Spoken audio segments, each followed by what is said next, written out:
Bueno, pues buenos días. Pues sí, hoy es un tema un poco diferente, aunque está muy relacionado con el Evangelio de Mateo, porque de hecho el Evangelio de Mateo pues toca mucho este tema, ¿no? Sería el tema de la justicia de lo que significa para nosotros los creyentes, porque podemos tener una idea de lo que es la justicia en el mundo o de cómo funciona la justicia en nuestro mundo, pero sabemos que la justicia del Señor, que es una verdadera justicia, es la que realmente nos da esperanza. Para empezar, podemos ilustrar pues, este tema con un versículo precisamente de Mateo, el de Mateo 6:33, que ya hemos leído en su momento, que es: mas buscad primeramente el reino de Dios y su justicia, y todas estas cosas os serán añadidas. Luego ya tenemos claro por lo importante que es para nosotros la justicia del Señor y cómo además esta justicia pues, se va a concretar a través de la venida del reino de Dios. Hablando con un amigo que escuchó mi predicación anterior, pues hace poco, pues me hizo una crítica, el que tenía razón, ¿no? Simplemente es obviar una cosa, ¿no? Y es que el reino de Dios, él me decía, tal como hablas del reino de Dios, pues parece que es algo que está por venir, pero en realidad no es solamente algo que está por venir, es algo que también se hace presente en este momento. El Señor ya está trabajando y cuando hablamos de la obra, del establecimiento del reino, estamos hablando de la hora, del presente, no estamos hablando del futuro. Quizá yo pues me enfoqué un poco más en el futuro, pero en realidad el reino de Dios es algo para el presente, es algo para el ahora. Y la justicia del Señor y las obras de justicia, el establecimiento del reino, pues es algo para el presente. Si no, ¿para qué estamos aquí, no? Nos sentamos de brazos cruzados a que se cumpla la justicia y nosotros no tenemos parte ni tenemos una tarea que hacer. Pues el pueblo de Dios tiene una tarea que hacer, ¿no? Ahora bien, la justicia en la tierra, pues como he dicho, pues funciona de una manera pues muy diferente, ¿no? Es la justicia de los hombres, ¿no? ¿Y en qué consiste en esa justicia? Pues permitidme que os hable un poco de la justicia humana, en primer lugar, para distinguirla de la justicia del Señor, que es una justicia muy, muy diferente, ¿no? La mejor forma de enfocarlo es cómo el derecho enfoca la justicia, ¿no? ¿Cuál es el objetivo que se marcan los hombres cuando no tienen a Dios para establecer, definir qué es la justicia o cuáles son los objetivos de la justicia? Pues, por ejemplo, en el Código Penal de España, normalmente, cuando se marca el objetivo o lo que se quiere conseguir al aplicar la justicia penal sobre todo, pues se habla de la reinserción de la persona que ha cometido el delito, que ha cometido la falta. Muchas veces, incluso se insiste en eso cuando muchas veces se dice, pues es que este castigo o esta retribución que se le da a la persona que ha cometido la falta o el delito, pues no nos parece muy justa, ¿no? O no parece que se corresponda con lo que ha hecho la persona, ¿no? Y muchas veces la contestación que recibimos es, claro, pero es que el Código Penal español o el objetivo del Código Penal es que la persona pues se reinserte en la sociedad o vuelva a formar parte de la sociedad, ¿no? Y ese es uno de los objetivos de la justicia humana, tal como los humanos, los seres humanos, pues concebimos la aplicación de la justicia, ¿no? Luego, además, tenemos la justicia retributiva. La escritura habla mucho de esto, ¿no? Entraremos en esto ahora en detalle, ¿no? Y normalmente cuando decimos retributiva, lo que queremos decir, sobre todo, es que todo delito, toda falta, y en ese caso pecado, si habláramos desde el punto de vista cristiano, pues requiere un pago y ese pago muchas veces se entiende que es como un castigo que se debe aplicar, aunque no siempre la retribución es un castigo, no necesariamente, estamos hablando del punto de vista del derecho común, ¿no? Pero se hace, o es necesario pues, un pago que retribuya pues lo que, digamos, no podemos irnos de rosita, no hay un precio que es el que hay que pagar, ¿no? Y luego pues hay como un enfoque un poco más, vamos a llamarle nuevo, y es curioso que sea nuevo, porque en realidad es algo que nos debería preocupar casi en primer lugar, pero curiosamente es algo que es una corriente que se considera nueva, como novedosa, en fin, ¿no? que es la justicia restaurativa o restauradora, ¿no? Es decir, buscar o reparar o compensar el daño, pensar más en la víctima de ese crimen o de ese delito, ¿no? Sobre todo, pues, intentar devolverle pues, algo de lo que ha perdido. Normalmente o casi nunca, pues la justicia humana va a poder hacer algo así, sobre todo en cosas muy graves, pero es curioso porque incluso cuando hablamos de justicia, ¿no? Insisto, en la justicia de este mundo, ¿no? Incluso se plantea como un dilema y se dice, bueno, no hablemos tanto de castigar o de pagar un precio, sino pensemos más en la víctima y en devolverle algo de su dignidad o de lo que ha perdido en la medida de lo que sea posible. Pero claro, no podemos tampoco dejarlo ahí. Desde luego que en principio sería lo más importante, ¿no? Que la persona afectada o quien está afectado pues debería compensársele lo mejor posible a lo que ha sufrido o a lo que ha recibido. Pero curiosamente los defensores de esto pues insisten en esto para quitarle el valor al castigo. Está claro que tampoco el castigo puede ser el centro total de la justicia y que simplemente pues, aplicar el castigo y además lo más duro posible va a resolver nada, pero evidentemente, y en las escrituras lo tenemos muy claro, que el castigo tiene un papel y dice la escritura, ¿no? Que Dios al que ama disciplina, ¿no? Y la disciplina es necesaria, ¿no? Pero corremos tiempos complicados donde el castigo pues, se ve como algo malo, claro, es negativo porque comporta un sufrimiento, no nos gusta, pero muchas veces es la única forma de reconducir a una persona y muchos de nosotros estamos y estaremos agradecidos de que seamos disciplinados, sobre todo cuando incurrimos en algo de lo que no saldríamos si no tuviéramos esa disciplina o ese castigo, ¿no? Por decirlo así. Pero en todo caso, la justicia humana pues, no deja de ser algo paliativo, un mero parche que al final no puede cumplir ninguno de los objetivos que se han marcado, de los que he comentado antes. Por ejemplo, supongamos o hablemos de reinserción. ¿Realmente el que comete el delito realmente cambia y se injerta en la sociedad sin ningún problema y aquí no ha pasado nada y vuelve pues a una situación de equilibrio y la sociedad pues está en una situación de equilibrio? La realidad es que no, la realidad es que no. La sociedad vive en pecado, esta persona vive en pecado y aunque no reincida en la misma falta o no cometa el mismo pecado, al final sí que se va a reincorporar a una sociedad que vive en pecado y si no comete la misma falta, cometerá otra.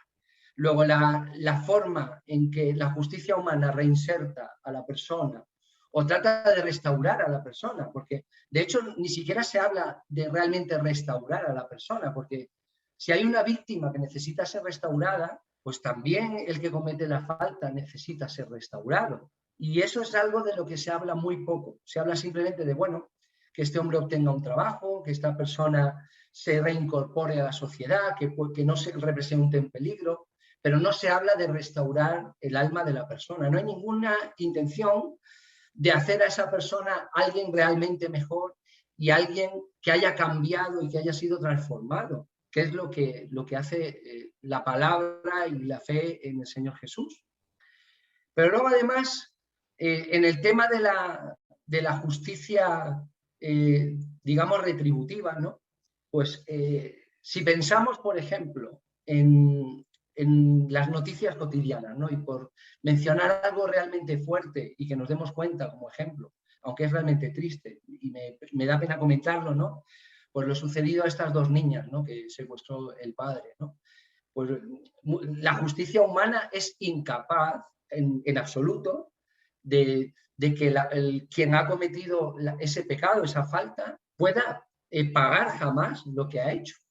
Incluso cuando los seres humanos buscamos un castigo ejemplar, en el mejor de los casos, muchas veces la reflexión que nos sale es que no hay pena suficientemente dura y no hay con qué castigar a una persona que ha cometido una falta de este tipo, por darle un nombre suave a esto, ¿no? Pero la cuestión es que la justicia humana es absolutamente incapaz. Y eso que de hecho, pues ha habido a veces a lo largo de la historia humana, pues técnicas muy refinadas de castigar o de hacer sufrir a las personas. Pero en realidad ni con el máximo sufrimiento que podemos causar, realmente ahí no hay un pago adecuado a lo que se ha cometido.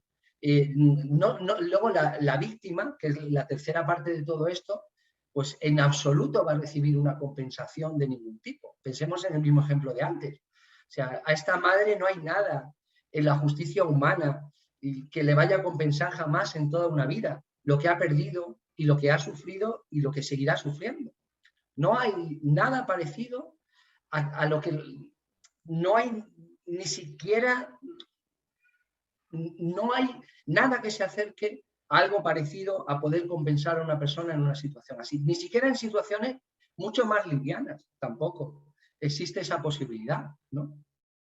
Incluso es más, la justicia humana proporciona o da muchas veces a los delincuentes o a los que han delinquido, los que han cometido una falta, pues incluso derechos que en el juicio de Dios no tendrían, ¿no? Por ejemplo, pues la defensa, el derecho a una defensa o a la presunción de inocencia, ¿no? Esos son pues toscos instrumentos humanos que tenemos pues para... como no sabemos, no tenemos la conciencia y no conocemos los hechos ni conocemos la verdad de las cosas, pues son instrumentos que tenemos para compensar eso. Pero en realidad no hay justicia en que alguien que no es inocente tenga presunción de inocencia. Pero claro, solo Dios, que conoce la verdad de los hechos y los corazones de las personas, pues puede obviar eso. Los seres humanos, por desgracia, pues no podemos, ¿no? Al final, decidir que es una falta pues delante de los hombres pues es tan falible como todo en la justicia humana, ¿no? Y luego tenemos pues todo tipo de constituciones o de legislaciones, ¿no? que nos hablan de qué entendemos los seres humanos por justicia.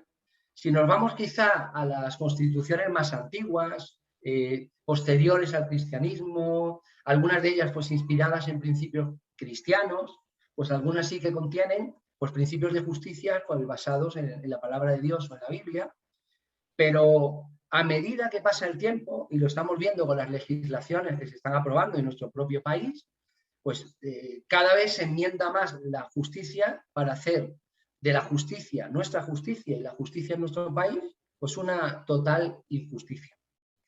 Y es una pena. Es una pena ver cómo pues, el alma humana, la sociedad humana, pues avanza hacia un sistema de normas y hacia pues, una concepción de lo que es justo y de lo que es bueno, pues que se aparta totalmente de la escritura, ¿no? ¿Cuál es pues, el mejor instrumento para saber realmente pues, qué es justo, qué es bueno y qué se debe enseñar y que además va a tener efectos para el presente, para mejorar la vida de las personas? Pues sin duda la escritura, ¿no? En 2 de Timoteo 3:16 pues, lo dice muy claro. Dice, toda la escritura es inspirada por Dios y útil para enseñar, para redarguir, para corregir, para instruir en justicia, a fin de que el hombre de Dios sea perfecto, enteramente preparado para toda buena obra. ¿Y cómo sabemos cuál es esa buena obra? Pues la única forma de saberlo es ser instruidos en justicia, porque lo bueno y lo malo, pues que Dios ha establecido, pues está en la palabra del Señor. Es ahí donde lo podemos saber, ¿no? Ahora, la escritura pues tiene, bueno, aquí aunque vamos solo a tocar algunas cosillas o pequeños consejos de la palabra, ¿no? Pero la justicia está en las escrituras, hay bendiciones que vienen de practicarla y que la escritura lo enseña, aunque sea dentro de nuestras limitaciones, y hay promesas ligadas a la práctica de esa justicia, ¿no? La escritura hace numerosas referencias a lo que es practicar la justicia conforme a las normas, conforme a la ley que el Señor nos ha dado, ¿no? En Proverbios 21:3, pues hay un versículo que creo que es muy ilustrativo de esto. Me he permitido cogerlo en la forma en que está escrito en la Reina Valera contemporánea, porque creo que ahí es más explícito, ¿no? Donde dice que pues al Señor le agrada que le hagan ofrendas, pero le agrada más que se haga justicia, ¿no? Es mejor la justicia que los sacrificios, ¿no? Está claro, ¿no? El Señor lo que le agrada, lo que le gusta, lo que desea, lo que busca, y que no es algo que sea en su beneficio, sino en el nuestro, es la práctica de la justicia, es vivir conforme a la justicia que Él nos enseña, porque es para nuestro bien, es para tener una vida mucho mejor de la que tendríamos si no la practicáramos, si no viviéramos en ella. Luego, la palabra de Dios es la guía, la referencia de lo que es el bien y el mal, ¿no? Por ejemplo, en Miqueas 6:8 lo dice claramente así, dice, oh hombre, Él te ha declarado lo que es bueno, tal cual, Él te ha declarado lo que es bueno. ¿Y qué pide Jehová de ti? Pues solamente hacer justicia y amar la misericordia y humillarte ante Dios. Y aquí es curioso porque dentro de la concepción humana de la justicia, muchas veces los hombres, para mostrar cuán justos son, ¿no? o cuánto le duele la injusticia, pues hablan de grandísimos castigos y grandísimos malos deseos para la gente que ha hecho el mal. Pero aquí hay algo también muy importante en este versículo de Miqueas. Dice, no solamente hacer la justicia, sino amar la misericordia. Y muchas veces, cuando una persona ha sido restaurada de verdad y una persona pues se ha arrepentido de lo que ha hecho, incluso ha recibido al Señor en su corazón, ya encontraremos a que toda la sociedad no va a querer nunca perdonarle. Por ejemplo, a mí se me ocurre un caso muy que llamó mucho la atención en su tiempo, ¿no? Este chico joven que con una katana asesinó a sus padres, ¿no? Y en algún momento pues él decidió dar la cara, ¿no? Y se emitió no hace tanto pues un reportaje en el que él pues había declarado y se veía bastante de que había cambiado de vida y se había convertido al Señor y estuvo un pastor trabajando mucho con él y asiste regularmente a una iglesia, ha tenido una familia, pero si hablas con cualquiera te va a decir que ese chico, ahora ese hombre, pues no merece ser perdonado, ¿no? Lo cual nos dice que para mostrar, o muchos, para querer demostrar que uno es justo y que condena la injusticia, pues es capaz de proferir hasta las peores palabras y los peores deseos para una persona que ha hecho el mal, pero para la misericordia no hay lugar nunca. Y es curioso porque, y si eso nos lo aplicamos a nosotros, ¿no? Y si nosotros quisiéramos ser perdonados y pudiéramos haber incurrido en una falta terrible. Y si nos midieran con la misma medida, ¿no? El Señor nos había advertido mucho acerca de esto, ¿no? Los nacidos de nuevo son llamados a practicar la justicia. Y además es un reflejo pues, del cambio pues, de la naturaleza, o cambio de naturaleza que Dios pues, ha hecho en nosotros. Porque si Dios no hubiese cambiado nuestra naturaleza, nosotros no seríamos capaces en absoluto de hacer obras de justicia. Obras aparentes de justicia, sí, pero auténticas obras de justicia, difícilmente, ¿no?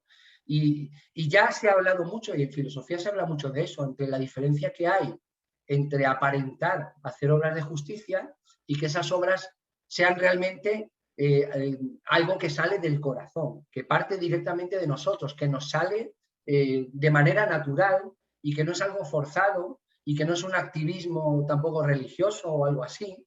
Pues la práctica de la justicia necesita, es requisito imprescindible, pues un cambio de naturaleza, ¿no? Y la insistencia del Señor en hacer justicia, pues primero hay que hacer los deberes en cuanto a pues, la fe en Jesucristo, el cambio a una nueva manera de vivir, ¿no? Dice en Juan 2:9, dice, si sabéis que Él es justo, sabed también que todo el que hace justicia es nacido de Él. Luego, como ya se habla en otras partes, ¿no? Comentamos muchas veces pues, a la luz de la Escritura, no se trata de hacer un activismo de obras para ganarse la salvación. Se trata de que todas esas obras nacen de la justicia del que es nacido en el Señor Jesús, del que ha recibido el Espíritu Santo. Esa es la única forma de que el hombre pueda realmente hacer actos de justicia, realmente no solo simplemente imitar o hacer un activismo de justicia de cara a la galería, sino realmente algo que sale del propio corazón del ser humano. Eso sí, a veces pues practicar la justicia pues, puede resultar pues, bastante cansado y bastante doloroso, porque a veces practicar la justicia en un mundo de injusticia pues nos parece que los efectos que produce son casi imperceptibles y al final pues nos desanimamos y nos cansamos porque parece que no hacemos nada o que no se ven claramente los frutos, ¿no? Pero el Señor nos anima a trabajar en justicia, ¿no? Dice en Gálatas 6:9, ¿no? Dice, no nos cansemos, pues, de hacer el bien, porque a su tiempo segaremos si no desmayamos. Hay una ley que es universal, una ley que es del Señor, una ley que está por toda la Escritura, que es la de la siembra y la siega. O sea, tarde o temprano se va a recoger lo que se ha sembrado. Claro, la cuestión es cuánto tiempo puede tardar eso. Pues sí, a veces puede tardar mucho tiempo, pero al final sabemos que los efectos a largo plazo o los planes a largo plazo son siempre los mejores, ¿no? El cortoplacismo no ayuda en nada, ¿no? La gente que hace el mal o que le gusta medrar o le gusta actuar por egoísmo, pues a veces recoge frutos muy inmediatos de lo que busca, ¿no? Pues satisfacerse, conseguir cosas solo para ellos mismos, aunque comporte el mal de otras personas. Pero nosotros sabemos que la ley de la siembra y de la siega es una ley universal. Es una ley establecida en todas partes y en todo lugar, y tarde o temprano cualquier hombre lo conocerá. Es una cuestión de esperar y sobre todo de esperar en Dios, ¿no? Porque es verdad que cansa la espera cuando uno pues lo que vive es en injusticia, ¿no? O sufre una injusticia, ¿no? Pues a uno le gustaría que las cosas fueran de otra manera y que no hubiera que esperar a veces tanto tiempo. Pero luego el Señor, pues igual que hizo con Job, pues al final pues, va a compensar con creces esa espera. Ahora, ¿qué espera para aquellos que no viven en justicia o que no obran conforme a la voluntad de Dios? Pues les espera justicia y juicio a estas personas, ¿no?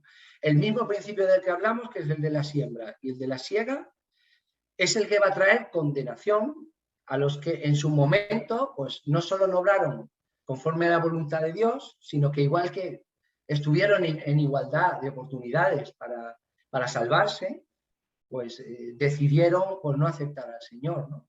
Pues en este caso, pues la ley de la siembra y de la siega pues compensará a los que realmente han sembrado en justicia y han buscado cumplir la voluntad de Dios, pero por la misma regla de tres, pues aquel que ha obrado en injusticia y aquel que ha sembrado pues cizaña, pues va a recoger pues eso mismo, ¿no? Pues frutos malos de haber sembrado mal, ¿no? Lo dice en Gálatas 6:7, ¿no? Dice, no os engañéis, ¿no? Dios no puede ser burlado. Dice, todo lo que el hombre sembrare, pues eso también segará. Luego, la situación es clara. ¿Qué es lo que has sembrado? ¿A qué te has dedicado? Porque eso es lo que vas a recoger. Eso es lo que vas a obtener al final. Y es una pena que por haber sido cortoplacistas y por no haber obedecido la palabra que nos da directrices claras de cómo nos van a salir las cosas bien, si sembramos bien, pues sucederá también lo contrario. Sucederá que algunos pues, van a recibir pues, el mal fruto y el dolor de haber sembrado mal, ¿no? Y del dolor que a otros ha causado. Así que, pues, dice también en la Escritura, dicen, pues en esto se manifiestan los hijos de Dios y los hijos del diablo. Todo aquel que no hace justicia y que no ama a su hermano, no es de Dios, ¿no? En 1 de Juan 3:10, ¿no? O sea, nosotros podemos ver claramente la naturaleza de los corazones de las personas, pues en manifestaciones muy claras. Amas a tu hermano, en lo más inmediato cuidas bien de otros y ¿haces justicia con otros? También dice en otra parte de la Escritura que, bueno, que al final, pues incluso los malos pues hacen buenas dádivas a sus hijos, ¿no? Pero al final, en algún extremo donde haya un prójimo, pues los que no tienen un corazón transformado, pues se va a ver perfectamente los frutos de su hacer y de lo que siembran, ¿no? Muchas veces, pues, estamos acostumbrados a escuchar a personas que marcan distancia y que no reconocen la situación de pecado en la que se encuentran. ¿Y cuál es la mejor forma de tú distanciarte del propio pecado?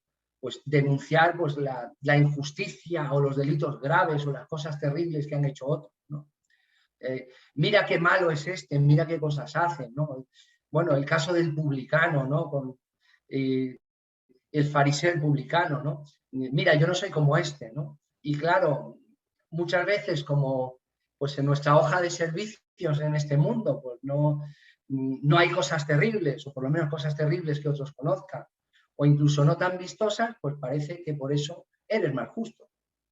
Pero la cosa está clara, al final esas obras de justicia pues son más pues una representación que algo que nace realmente del corazón, ¿no? Y luego al mismo tiempo pues profiriendo pues lo peor o los peores deseos o la falta total de misericordia para otras personas, ¿no? ¿Dónde está tu misericordia de tu corazón transformado, ¿no? ¿Dónde está el que tú, que sabes que eres pecador, cómo no te identificas con otros que están en la misma situación, ¿no? Claro que hay que aborrecer el mal, ¿no? Pero al mismo tiempo hay que tener misericordia, ¿no? Pues dice también en un texto más largo que tenemos en Romanos del 1 al 6, 2 del 1 al 6, este sí me gustaría leerlo, pues algunos versículos más, ¿no? Dice, por lo cual es inexcusable, oh hombre, quien quiera que seas tú que juzgas, pues en lo que juzgas a otro, te condenas a ti mismo, porque tú que juzgas haces lo mismo. Mas sabemos que el juicio de Dios contra los que practican tales cosas es según verdad. Y piensas esto, oh hombre, tú que juzgas a los que tal hacen y haces lo mismo, que tú escaparás del juicio de Dios. Lo que estábamos diciendo, ¿dónde está tu misericordia? O menosprecias las riquezas de su benignidad, paciencia y longanimidad, ¿no? Esta palabra, aplicada a Dios, sobre todo pues, se refiere a su benignidad, ¿no? A su clemencia, que es la parte de misericordia, y a la generosidad, ¿no? Cuando se aplica a las personas, pues tiene un matiz más de perseverancia, de constancia de ánimo frente a los obstáculos, las adversidades, ¿no? En este caso es la parte del hombre, ¿no? En la que debemos esforzarnos por la justicia, ¿no? Y no desanimarnos, ¿no? En la parte de Dios pues está esa benignidad y esa clemencia, ¿no? Esa misericordia, ¿no? La generosidad del Señor, ¿no? Dice, ignorando que su benignidad te guía al arrepentimiento, pues por tu dureza y por tu corazón no arrepentido atesoras para ti mismo ira para el día de la ira y de la revelación del justo juicio de Dios, el cual pagará a uno conforme a sus obras. Porque está claro que aunque las obras nos salvan, evidentemente las obras y sobre todo las malas obras, bueno, y también las buenas obras, claro, pues tienen sus consecuencias. O sea, hay un pago, hay un precio que hay que pagar en relación a las obras que durante la vida, lo que se ha sembrado, lo que se ha hecho, pues hay una retribución necesaria, pedida por la justicia del Señor, que la justicia humana también la encontramos, solo que con una diferencia clara, y es que la retribución en la justicia humana pues no va a ningún lado, no va a haber una justa retribución, en muchos casos ni siquiera la va a haber, ¿no? Muchos en el mundo de la justicia humana se van a librar por nuestra falta de conocimiento tanto de los hechos como de lo que deberíamos, del pago que deberíamos exigir y que en muchos casos además no tenemos el poder de exigir ese pago, los seres humanos. Si nos vamos al Salmo 1, lo voy a buscar aquí, porque lo tenía que tener ya por aquí, ¿no? No lo voy a leer así exhaustivamente, pero aquí tenemos un contraste grande entre aquellos, ¿no?, que eligen el camino de la injusticia, el camino del mal, ¿no?, y luego pues el corazón de los justos, el destino de los justos, ¿no? Es bienaventurado, ¿no?, el que no anduvo en consejo de malos, ni estuvo en camino de pecadores, ni en silla de escarnecedores se ha sentado, sino que la ley de Dios está a su delicia y en su ley medita de día y de noche, ¿no? Esto es la bienaventuranza del justo, ¿no?, que además, pues como árbol plantado en corrientes de aguas, pues da fruto a su tiempo, su hoja no cae, todo lo que hace prosperará. Y en cambio luego tenemos el contraste de los malos, ¿no? Son como esas hojas o esa hojarasca que el viento se lleva. Y a mí me gusta la cosa del versículo 5, de aquí del 1.5, Salmo 1.5, que es muy importante. Dice, no se levantarán los malos en el juicio, ni los pecadores en la congregación de los justos. ¿Por qué? Porque aquí ya no va a haber esa presunción de inocencia o de poder defenderse. El Señor conoce el corazón, sabe perfectamente lo que has hecho. Esa clase de derechos que la justicia humana te daría y que sería injusto que tuvieses, con el Señor no los vas a tener.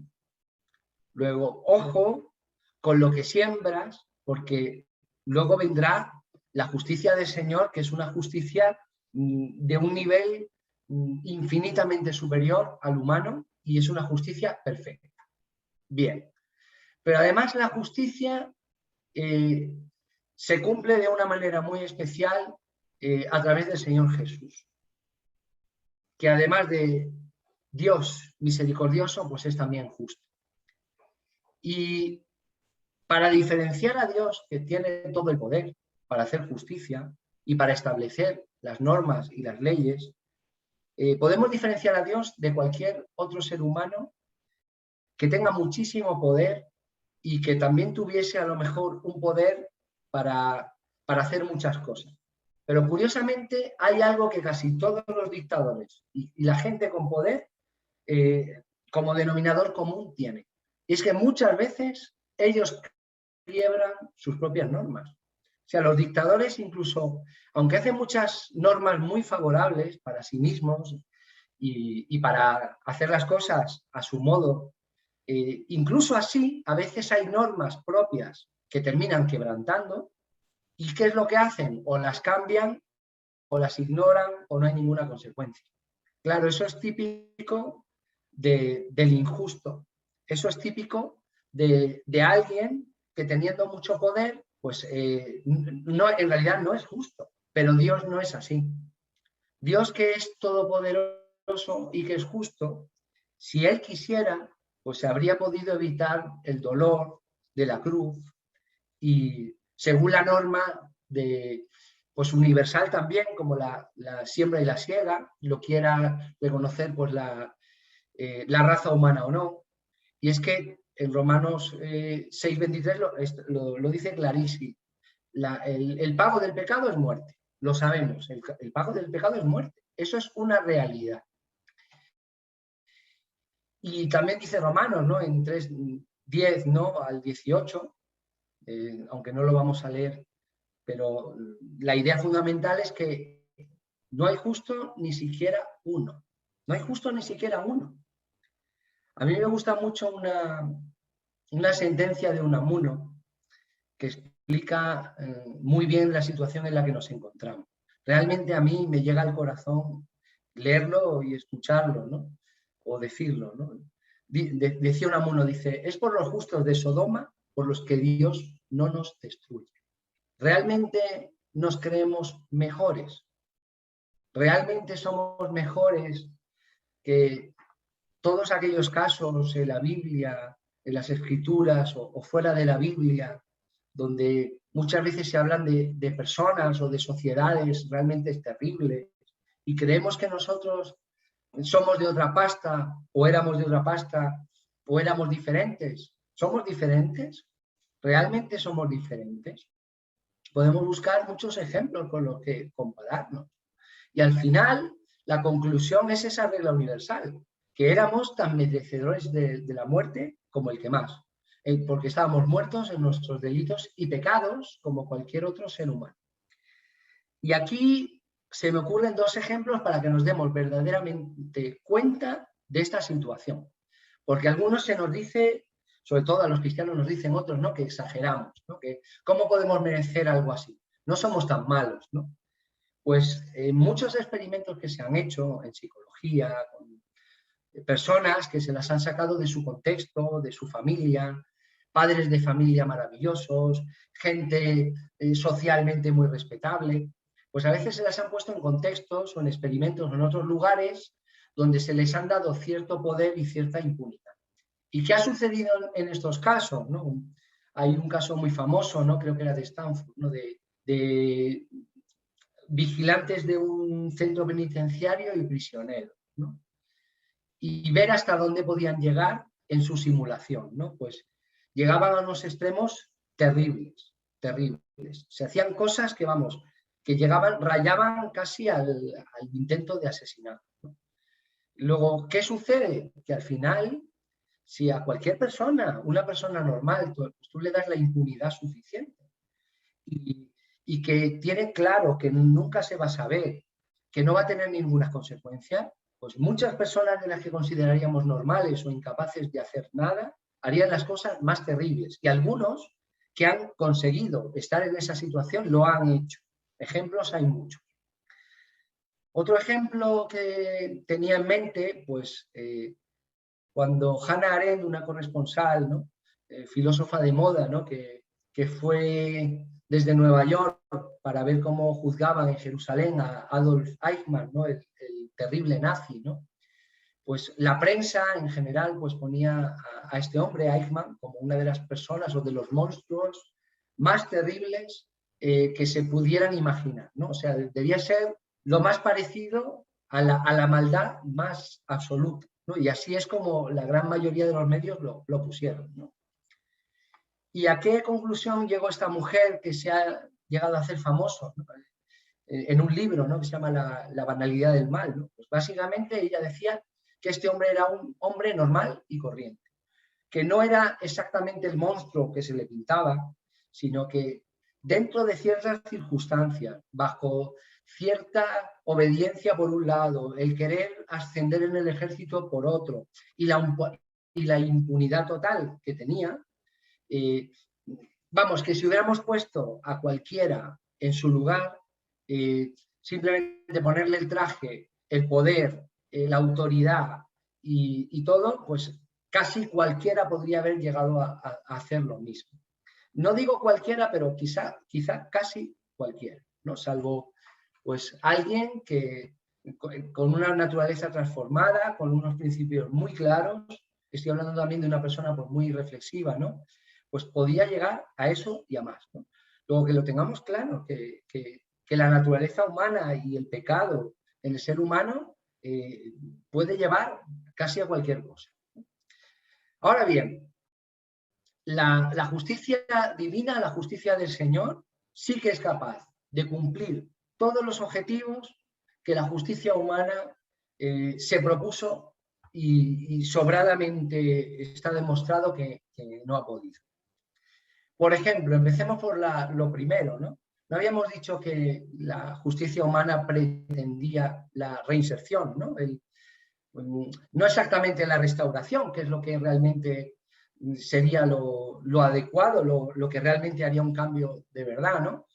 Pues la salvación de Jesús y ser salvados por el Señor Jesús y entregarle el corazón a Cristo, pues nos lleva a que un viejo hombre, que es del que hemos estado hablando todo este tiempo, realmente transforme su naturaleza y se convierta en un nuevo hombre. Y, por ejemplo, tenemos en Efesios el 4 del 21 al 24, ¿no? Dice así, dice, si en verdad le habéis oído y habéis sido por él enseñados conforme a la verdad que está en Jesús, en cuanto a la pasada manera de vivir, despojaos del viejo hombre que está viciado conforme a los deseos engañosos y renovaos en el espíritu de vuestra mente, un nuevo modo de pensar, y vestíos del nuevo hombre creado según Dios en la justicia, importantísimo, el nuevo hombre está creado según Dios en la justicia y santidad de la verdad. Luego, el primer fruto que la justicia humana no es capaz de conseguir, la renovación en Cristo sí lo permite. Y tenemos casos muy sonados, como el que comenté antes, ¿no? del hombre, del chico de la katana, pues ha cambiado su vida, ¿no? Es otra persona, ¿no? Y lo escuchabas y lo veías hablar y te dabas cuenta de que no tenía nada que ver con el monstruo, ¿no? que seguían hablando otros, ¿no? Porque para el Señor no hay nada imposible. El Señor puede restaurar a cualquier persona y no importa lo que haya hecho. Pero claro, tenemos la segunda parte de lo que la justicia humana pretendía, ¿no? Que es la retribución, ¿no? El pago, ¿no? Ya en forma de castigo o cualquier otro pago exigido por el pecado o por la falta que se ha cometido, ¿no? Y aquí lo hemos dejado claro antes, ¿no? La paga del pecado es muerte. Esto es así, es una ley universal, como el de la siembra y la siega. El pecado tiene un precio y Dios no cambia ni manipula sus leyes, como hemos dicho antes, para eludir nada y desde luego para saltarse este pago en absoluto. ¿Qué hizo el Señor en este caso? Porque, claro, lo que la muerte era el pago justo, la retribución necesaria por nuestro pecado, por el haber ejercido de nuestra libertad y haberla utilizado mal por una naturaleza caída. Bueno, pues voy a utilizar, ya que hemos hablado del derecho, pues de una expresión jurídica para referirme a la salvación del Señor y hasta qué punto sus efectos son tan totales. No hay ningún... Es un pago suficiente y es un pago perfecto, ¿no? Pues podríamos decir que ese pago, el pago del sacrificio del Señor Jesús, ¿no? Pues es un pago extintivo y liberatorio, ¿no? Como suelen decir los juristas, los abogados, los notarios, ¿no? Porque su sacrificio, como dice pues el libro de Hebreos muy claramente, el libro de Hebreos pues está enfocado completamente a esto, ¿no? Pues el sacrificio del Señor Jesús es una vez y para siempre. Luego el valor es extintivo y liberatorio. Aquí se acabó la deuda está completamente pagada y no hay razón ninguna para exigir otro pago en el futuro. Pero es valor extintivo y liberatorio tanto en el pasado como en el presente y como en el futuro. No hay ningún contrato ni ningún pago que pueda ofrecer algo semejante a esto. Y en este marco de la justicia retributiva, ¿no? Pues ¿a quién tenemos siempre para exigir el pago? ¿No? ¿Quién es el cobrador del FRAC desde el punto de vista bíblico? Pues es el diablo, el fiscal, ¿no? El que siempre está señalando, ¿no? Este es el que ha cometido el pecado, este es el que merece la muerte, ¿no?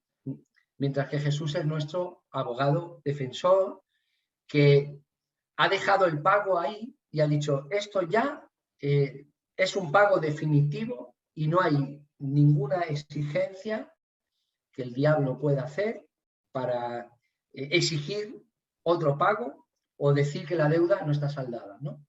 De hecho, hay un sueño de Lutero muy famoso, no recuerdo un poco, no recuerdo exactamente cómo era, ¿no? Pero aludía un poco a que Lutero solía soñar, ¿no? Que el diablo pues ponía en una balanza sus pecados, ¿no? Y le decía, pues tienes que pagar, estás condenado, ¿no? Y en ese momento es cuando Lutero, pues dentro de ese mismo sueño, pues contestaba, pues no hay ningún pago que hacer porque el Señor ya me lo ha pagado y me he librado, ¿no? De hecho, nombrando a Unamuno otra vez, ¿no? Que era profesor de griego, en algún escrito pues menciona que la palabra diablo, de hecho, la palabra griega, significa acusador y fiscal, ¿no? O sea, tenemos a un acusador y a un fiscal que demanda un pago, que además es según la ley de Dios que ese pago debe realizarse, y tenemos al Señor que lejos de hacer como los que tienen poder de saltarse sus propias leyes, pues Él puso toda la carne en el asador y aceptó el sufrimiento y el dolor que suponía hacer ese pago y con un efecto eterno, ¿no? ¿Qué hay más extintivo y liberatorio que algo que tiene un valor eterno, ¿no? ¿Qué otro pago en nuestro mundo va a tener un efecto semejante, ¿no?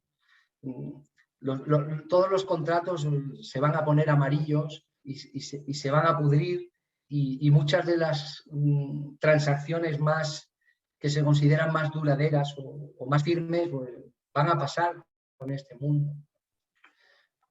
Bien, pues en esa situación